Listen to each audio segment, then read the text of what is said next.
za ta zagwanye, nai kuka da idona da hawaye, nayi kirarin annabi nayi kiran ne, dan na san za ya tsare kuma ya kiyaye. In naji an ce annabi sai na dimoce,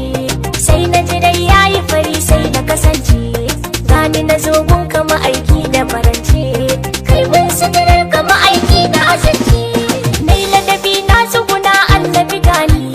dan na san kai kadai za ka kula ni, nai roƙo gun kama aiki ka daga ni, kai mun da fa'i ka da wani ɗaya taɓa ni. Na yi nufin halara in yi shigowa, nai rauni zunubi ya yi tarewa, na yi kiran gausu da shi na yi fakewa, tunda na ce shehu ciki zan yi shigewa. In na shigo halara zan ta kiranka, in yabi ƙarshen matsayi ɗaha iyaka, in yi abubuwanka ina kare kiranka, zababban rabbi ilahi ya daga ka, mai daraja darajoji da mukamai, mai daɗin lafazi ne na kalamai, sannu karimi uban duka karimai, ka cika komai da na kasai da na sammai,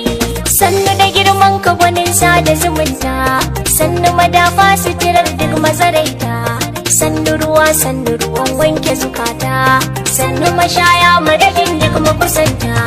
Nai kuka ga masoyi a dinani, in yi agogonka yana ƙara tsumani, na yi shiru na yi kurum na ta tunani, alfarmar ɗaha masoya ka saka ni, ya masanin kauni na fili da na ɓoye, san ka yake sani marisa in yi maye, bani da komai gani gwani na gwanaye, an sai raina da iyalai da iyaye, ya fi gaban ayya misali a kwatanta, gun halin kyau da na kirki da nagarta, annabta annabi shi ne ya cika ta, shi ya cika ta ma'aiki ya rufe ta, mai matsayi mai daraja babu irinka, a gurin Allah ɗaya kake baka da tamka, manzanni annabawa a ƙasanka, kai na sani wanda na zaɓe shi na ɗauka, ya rahamar rabbi da kai yayi gamewa, ya mafakar kauni da kai an kafa kewa, ka daga yatsun ka ruwa na ta zubowa, ƙarshen matsayi na haƙurewa, na rantse da ilahun mu maɗauki, bani da wani wanda nake so ya ma'aiki, Allah shi ne masanin zuci da baki, sanda nake masa masoyinsa ma'aiki, wanda nake so ku faɗa annabi ɗin ne, wanda nake so na gani ko a sakan ne, in aka ce annabi ƙarshen magana ne, gashi mutum yayi daban ne da mutane, mai jin kai mai haƙuri ne da kawaici, mai addini mai girma musulunci, mai kambin annabta mai sufanci, ga warakar ciwo likitan likitoci, ga asalin kamshi na turare, ga haske ga fitilar haska da rari, ga girmaniya cikin sansana kare, ka bayyana manzan Allah duka a gurare,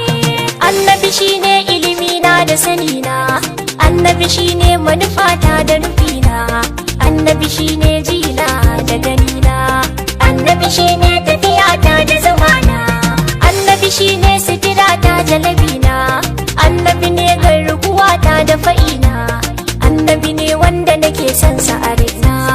annabi ne mai jibantar lamurana, annabi shine mawadatun mawadata,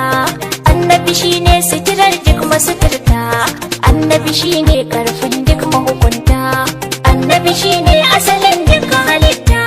ɗana Sharif Ali Anwar Ahmad ne, yayi ladabi annabi ya zo a tsugunne,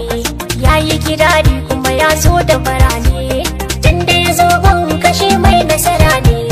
Zainabu ambato nake rera kasida, gun annabi wanda na so shi da yarda, mai daraja mai muƙamul Muhammuda, gana a san zuciya za ta zagwanye, zuciya za ta zagwanye, na yi kuka da hawaye, na jina na yi tsumaye, wanka kaka da tagwaye, sallallahu alaihi wasallam.